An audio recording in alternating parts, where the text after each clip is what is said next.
पन्हाळगडावर पुन्हा एकदा उजळले हजारो दिवे आणि शिवमय झाला गड।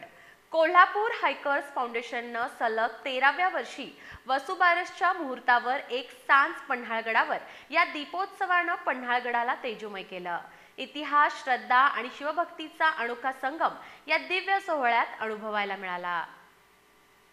ऐतिहासिक पन्हाळगडावर वसुबारसच्या पावन संध्याकाळी कोल्हापूर हायकर्स फाउंडेशन प्रायव्हेट लिमिटेड यांच्या वतीनं आयोजित एक सांज पन्हाळगडावर या दीपोत्सवानं पन्हाळगड पुन्हा एकदा तेजोमय झाला।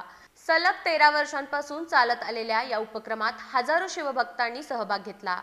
कार्यक्रमाचा शुभारंभ युवराज्ञी संयुगिता राजे संभाजीराजे छत्रपती यांच्या शुभहस्ते करण्यात आला। त्यांनी शिवमंदिराचं पूजन करून आणि पहिला दिवा शिवरायांच्या चरणी अर्पण करून दीपोत्सवाची सुरुवात केली। शिवमंदिर आणि महाराणी ताराराणी साहेबांचा राजवाडा परिसर हजारो दिव्यांच्या उजेडात न्हाऊन निघाला। कार्यक्रमात वीरभद्र मर्दानी आखाडा कोल्हापूर यांनी सादर केलेली शिवकालीन युद्धकलेची थरारक प्रात्यक्षिकं उपस्थितांचं विशेष आकर्षण ठरली।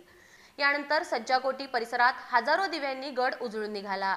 या तेजोमय वातावरणात इतिहास अभ्यासक इंद्रजित सावंत यांनी महाराणी ताराबाई साहेबांचा दिल्लीपती औरंगजेबाशी लढा या विषयावर प्रेरणादायी व्याख्यान सादर करून उपस्थितांना इतिहासाची झलक अनुभवायला दिली।